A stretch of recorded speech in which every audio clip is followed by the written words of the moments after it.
I will be speaking to the question of coastal cultural heritage, and I'll be asking some pretty straightforward questions. What did the sea ever do for us? What do we cherish as we live by the coasts? And people, how do they get a say? And finally, can we get it right? The money thing. So, very crude questions, but in many ways questions which are constantly being asked of us. So I think it's incumbent on me to get to it. And this is how many people, of course, look at the sea with amazement, astonishment, admiration.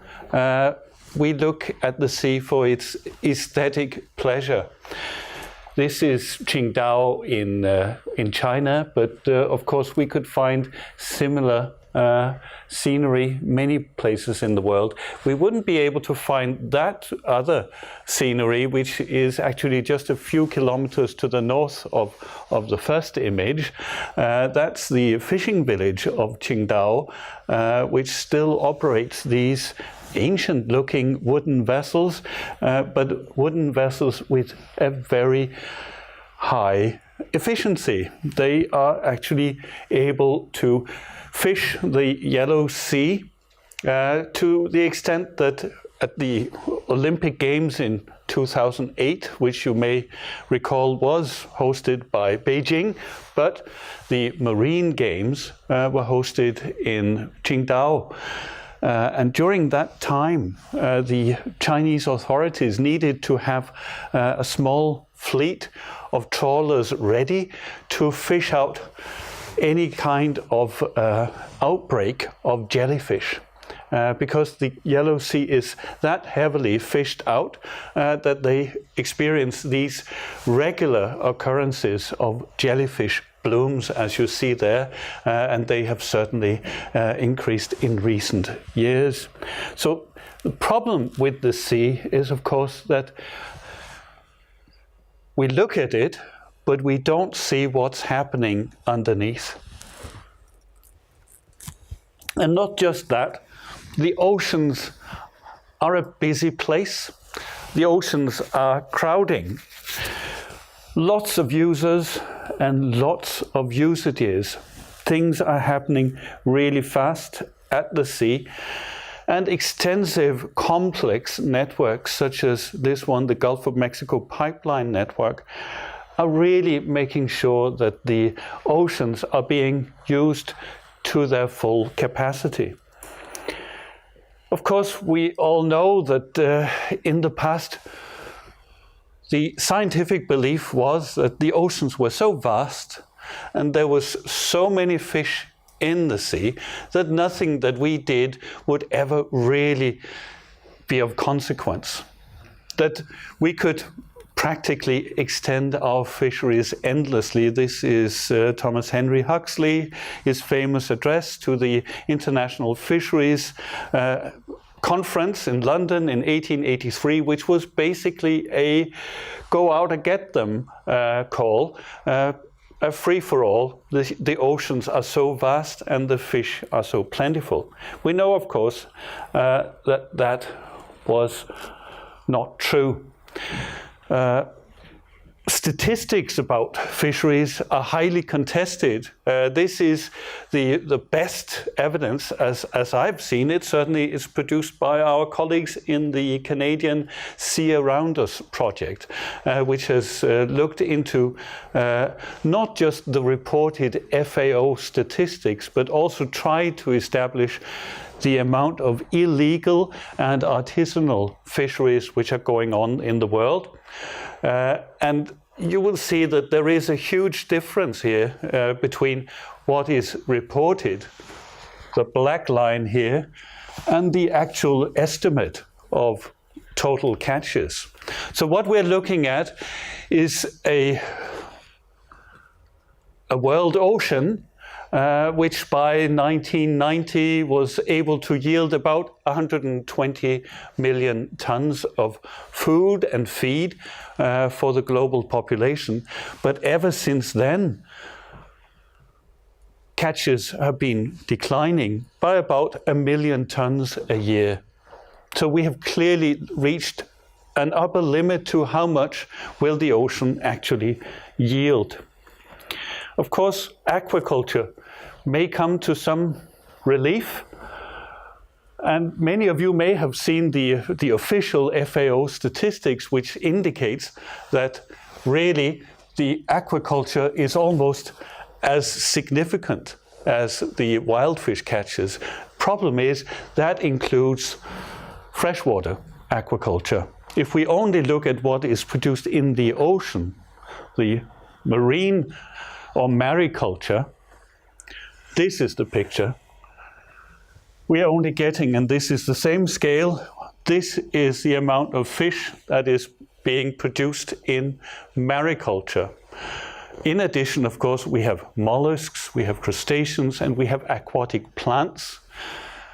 But they are of less use to us as humans. We have an unfortunate tendency to prefer the tigers of the sea.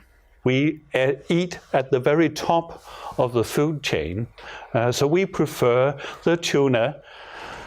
It is like we would have been hunting the savannas for our game, except that in the oceans we don't think about it in this way. So we are facing a real ocean problem.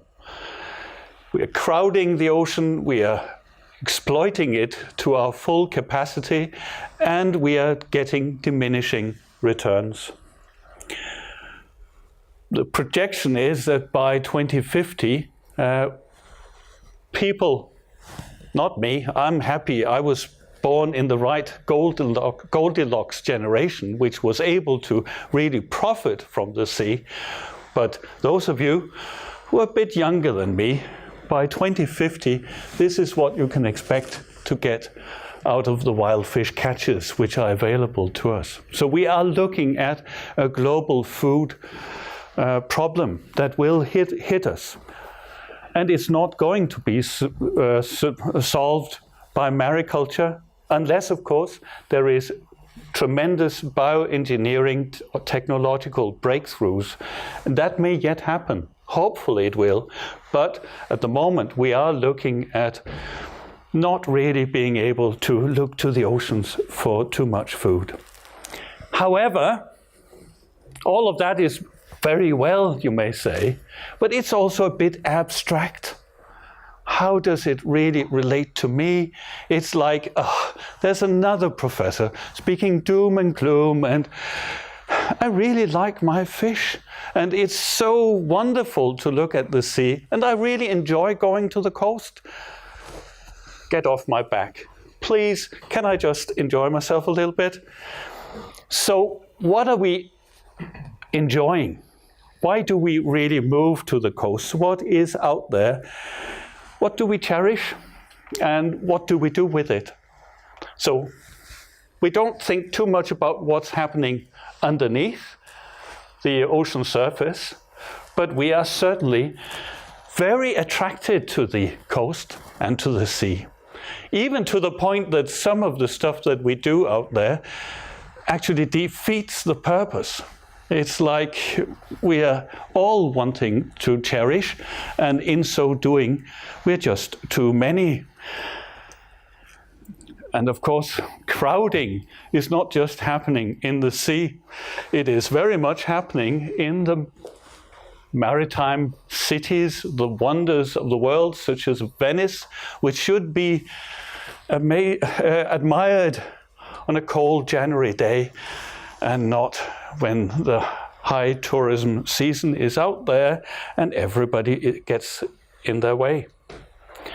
But it's not just people who block the coasts. It's of course also our architecture. It's the buildings that we build that sometimes obstruct the beauty of the place.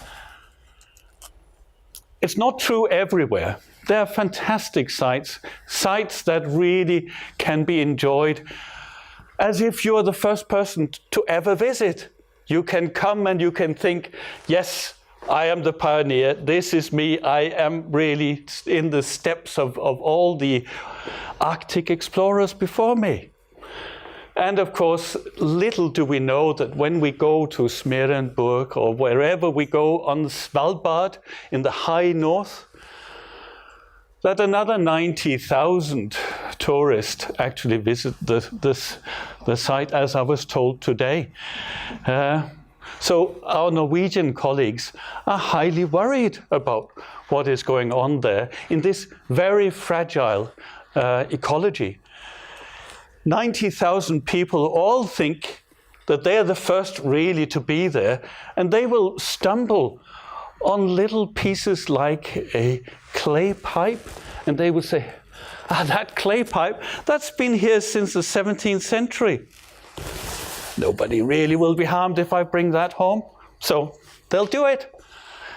And 90,000 people do that, or at least they have the opportunity to do it.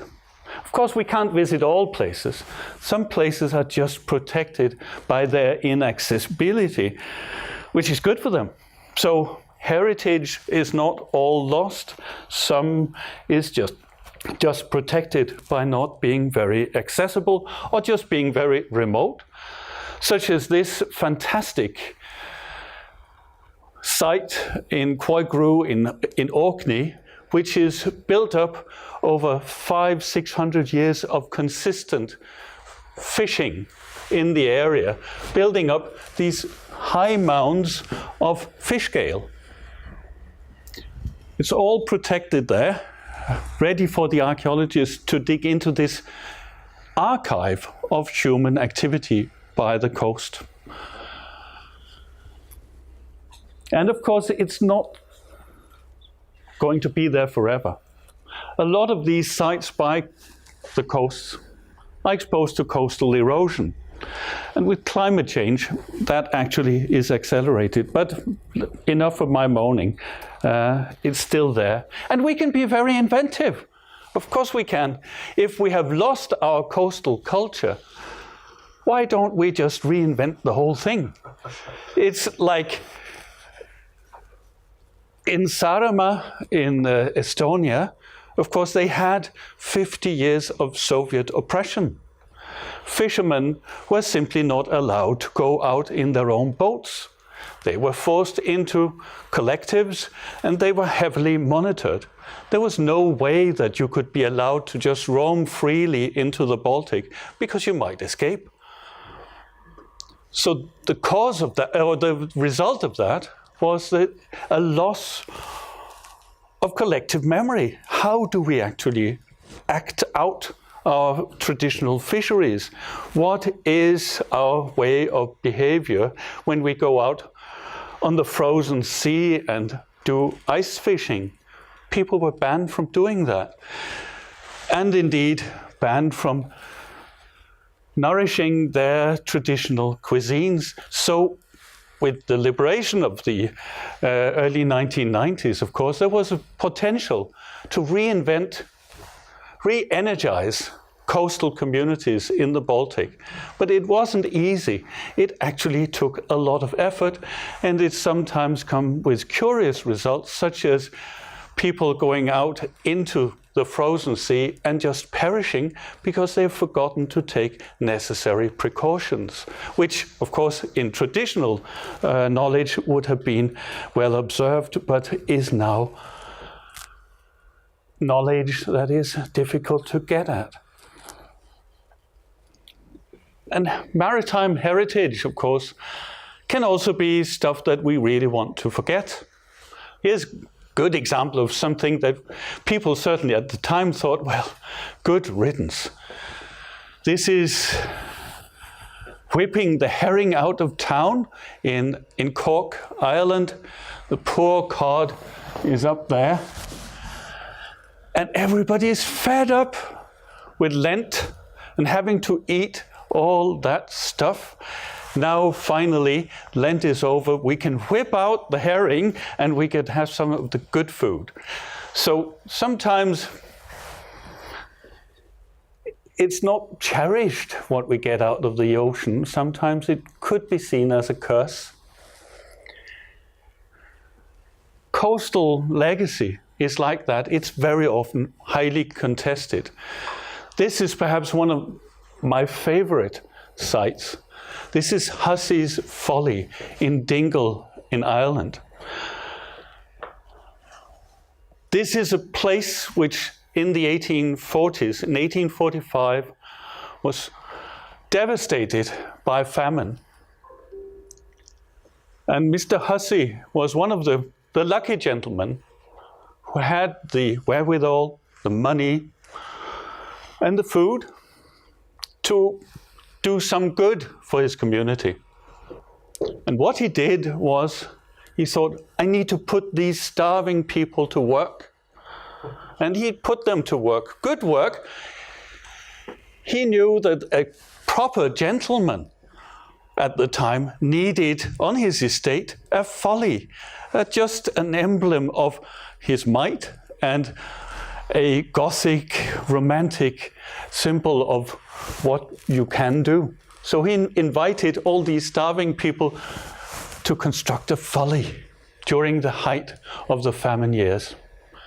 It's sort of a chilling evidence of human presumption and, on the one hand, goodwill, and on the other hand, absolute negligence of what people might have been thinking.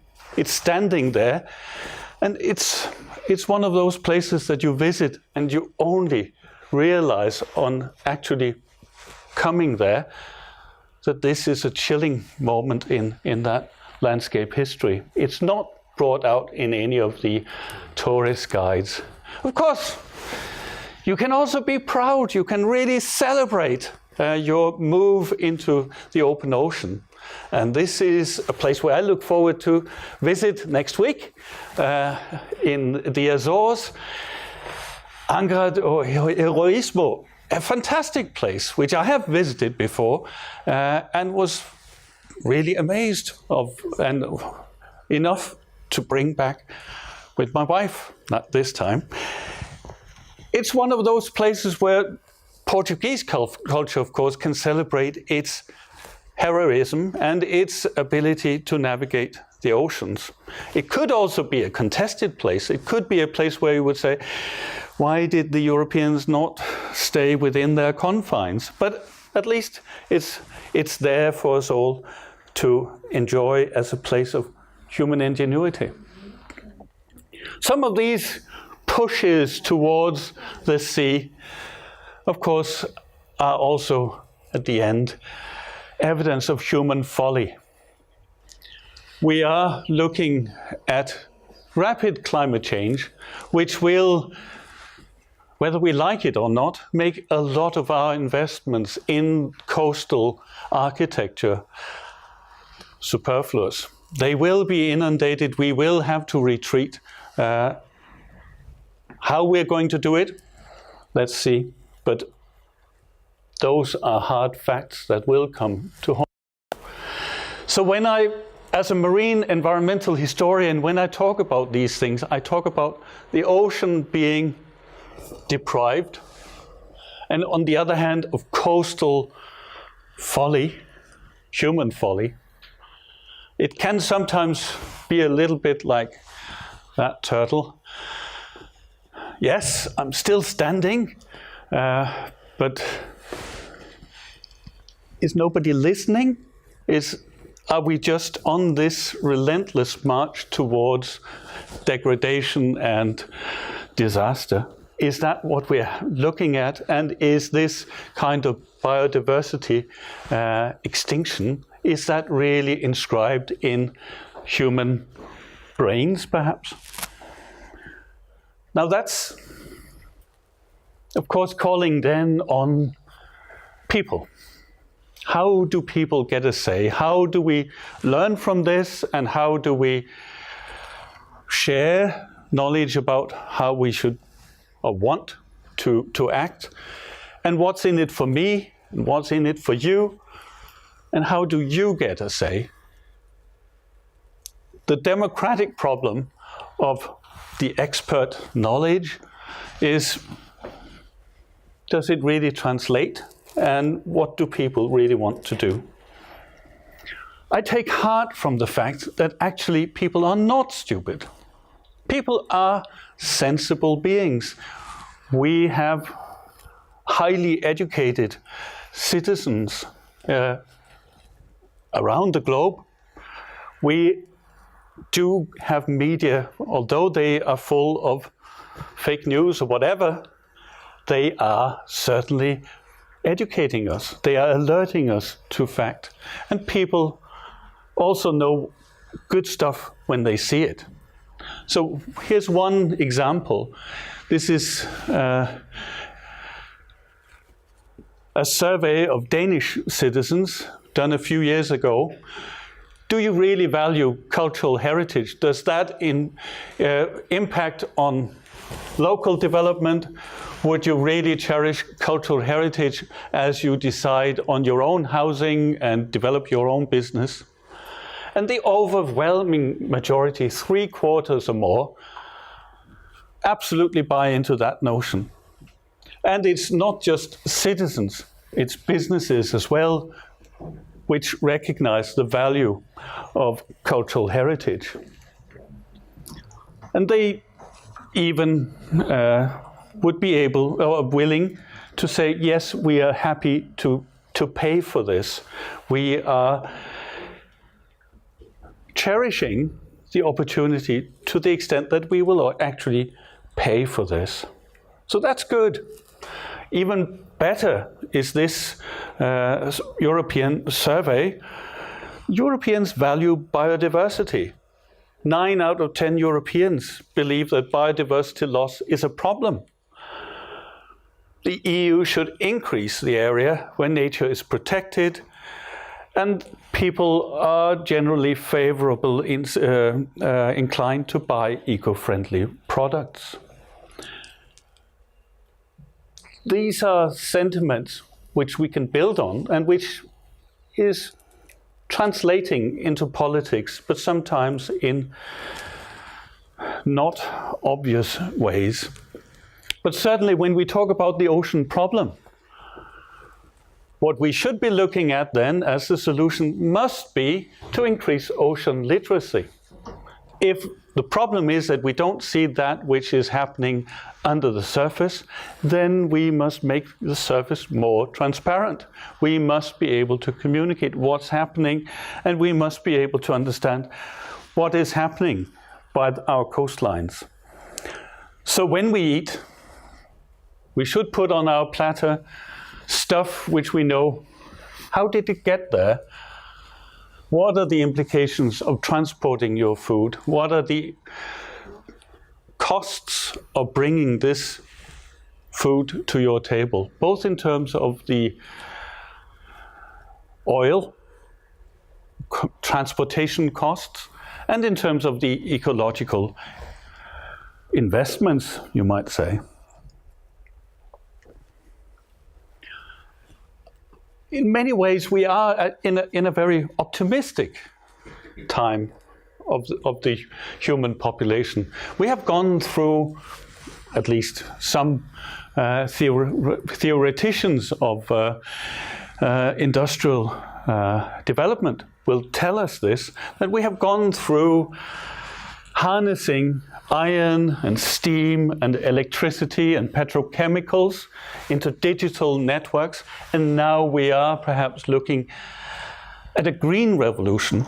We are looking at a 6th wave, which may be identified as indeed world leaders agreed in Paris in 2015, identified by a green agenda. There will, of course, be forces of darkness whose name should not be mentioned, who will try and not have us go down that route. But they will be defeated. They are hopelessly out of tune with time and reality. And this is where heritage becomes really, really important, because heritage is the link between the past and the future. We can use heritage, our knowledge about what is out there, also the knowledge about what may have been lost as we have fished down the sea. But we can use that, luckily, because the oceans are vast, so we haven't been able to fish out that many species. They are out there, they're hiding for us. But if we stand back a little bit, they will actually be able to replenish. We could, with proper fisheries management, be able to grow the oceans again, and we would be able to also enjoy our coastlines the more. So that must be the agenda for us. But in order to do that, of course, we need to overcome the political problem that there are so many people out there who claim their own right of self-determination. They have private ownership, and they have vested interest. They have built up capital in terms of boats, fishing gear, ports, infrastructure, all of that, which locks us into detrimental habits. We do have experts out here, and we are speaking loudly, but very often we face the problem that our arguments are not really met with that much respect. People will say, well, I can go online as well as you, and I can Google this fact and throw it at you. So we also need to address the question of how do we balance private ownership, expert insight with the democratic issue of having people actually decide for themselves. That Bermuda Triangle can sink any problem, but if we get it right, on the other hand, it can also help us see a way forward. And that's why I wanted to briefly introduce you to this World Heritage Site, which is called the Wadden Sea area. I think we can learn a little bit from the history of that. And in particular, I'll speak of this Danish coastline because it was particularly conflicted. So just a few words about the Wadden Sea. It's the world's largest unbroken tidal area, highly productive ecosystem, and home to millions of migratory birds. It's an area of shifting sands. It's shallow waters with lots of mud banks, rich bird life, and seals, and people, and fantastic cultural heritage.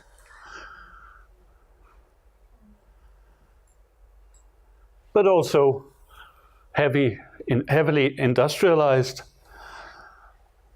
big port cities.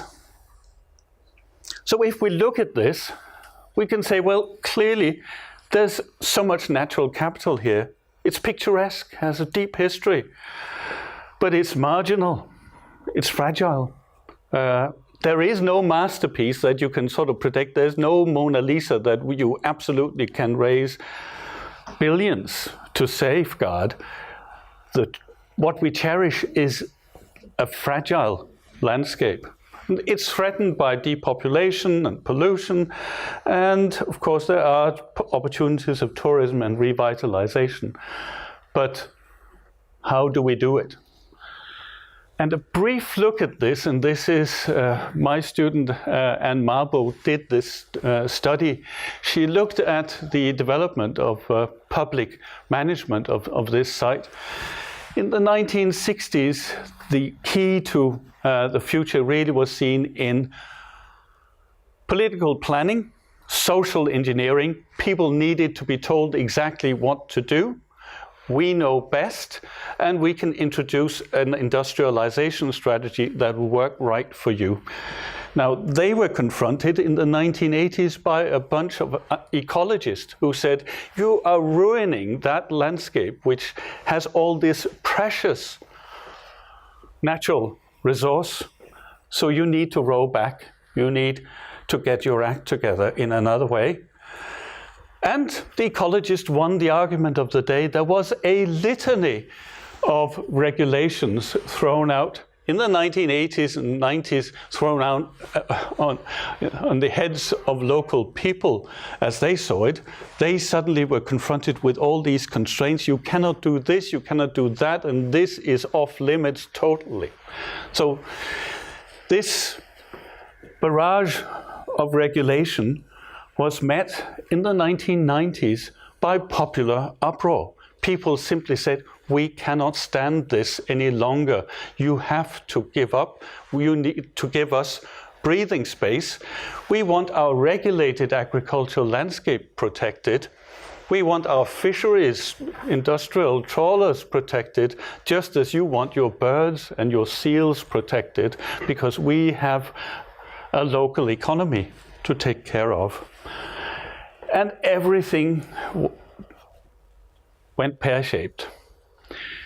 What experts had been thinking was plain sailing and absolute clear logic that we needed to introduce good legislation, good planning, was thrown overboard. For a decade, basically nothing happened. The minister, shifting ministers, changing ministers through the time said, we need to listen to the people. We cannot do this. There is a limit to the regulation. We put a hold on this. We need to give people a say. And of course, this was a difficult time. Plenty of meetings like this, people sitting in a room yelling at each other.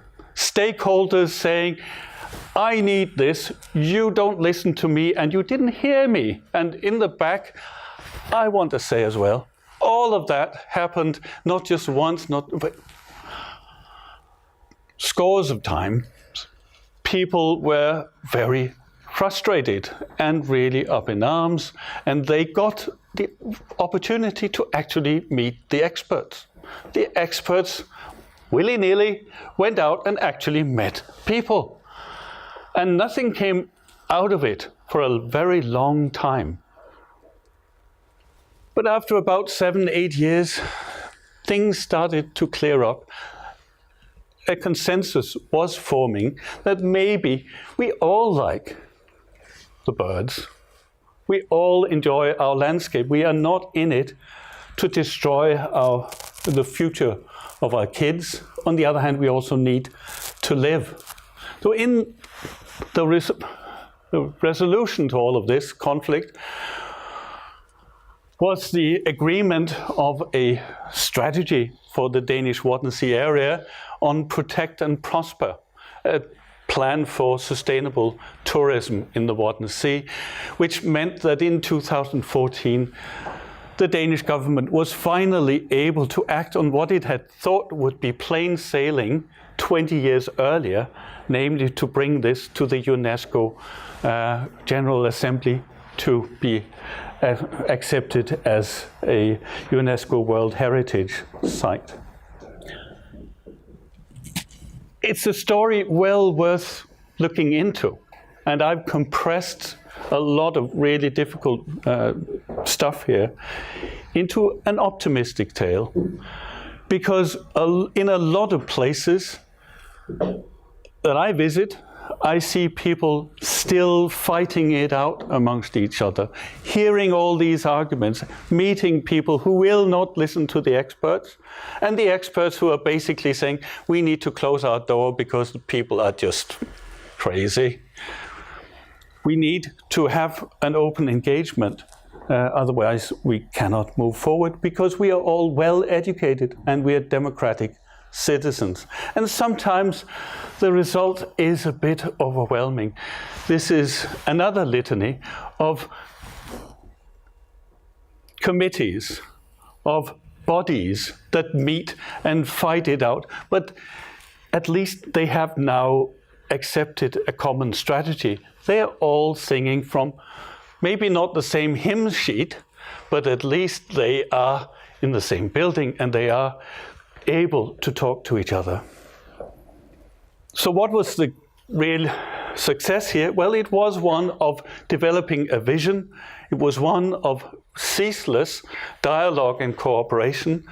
And it was one of building capacity, identifying all the possibilities of having sustainable tourism, having viable branded Wadden Sea products, making sure that people understood what can be gained.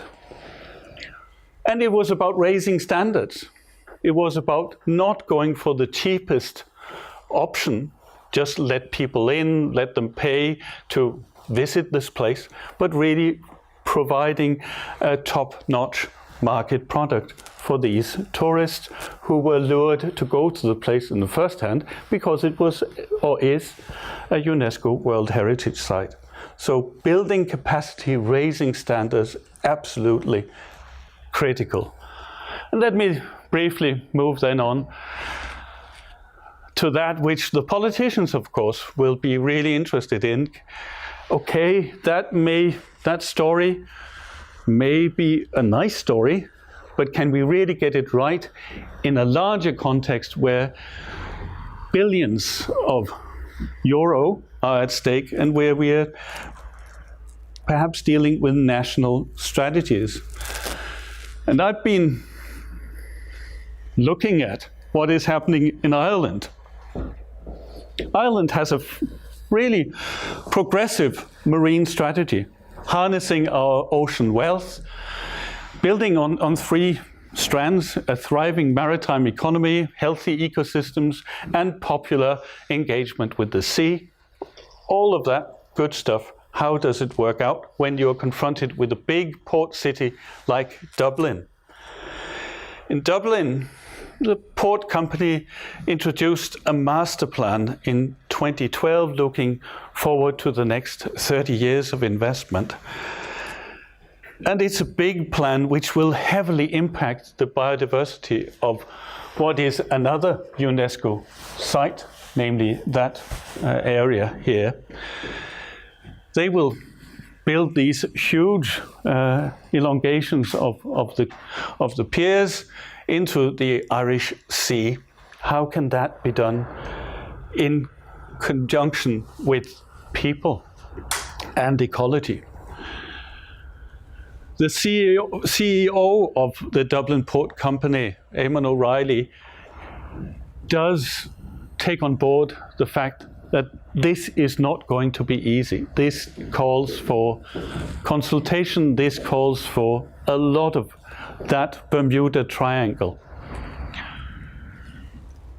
In terms of the cultural heritage, the vision that the strategy is putting forward is a trail that will bring visitors from the city into the port, open it up for its industrial heritage and the natural environment. So not dichotomizing nature and culture, but trying to bring the two together. Dublin is a weird place. Lots of tourists go to Dublin not realizing that Dublin is a port city. Because when you go there, you go to the Temple Bar district and you will have a rowdy time in a few pubs and you will more or less behave as you expect to do in Ibiza or wherever, just in a northerly context and with some different kinds of tunes being played at you. But basically it's all about downing a lot of alcohol and loosening up. That, of course, is the cheapest possible way of doing tourism. This project is about attracting another kind of quality tourism, you might say. And the plan is to have this trail with a number of existing landmarks, which at the moment are inaccessible because the port is largely fenced off. Let people in, let them enjoy what is now defunct docklands and turn it into perhaps venues for public activities, a maritime museum. Perhaps ports could be a driver of sustainable growth and a keeper of heritage. That at least is the vision behind that master plan. I was really struck by this. I thought, fantastic. These are the guys that 20 years ago would just steamroll out a plan, and they would tell us this is the way of the future, this is modernization as it needs to be, and we will do away with all your cultural heritage and your natural resources, forget about them. We'll just build that pier. They know now that people actually respond very negatively to that. They expect better. This is a fantastic opportunity for us, for people who are engaged with cultural and natural capital, heritage, to engage in those processes, not from the point of it's all going to hell anyway, nothing can be done. It is actually possible, if we set about it, to identify people who are trying, from their point of view, of course, to establish a more positive agenda. Will we succeed? Will the CEO succeed? Maybe not. Maybe this is the future. Maybe we are looking at our ocean Anthropocene as one of tremendous decay, of natural ruin, of just ceaseless, endless raping of nature and ruining, cutting our feet really from under ourselves. But maybe there is such a thing as collective intelligence. Maybe we can speak to that. And I think conferences like this one is all about, at the end, we are trying to influence that agenda. We are trying to get that message across.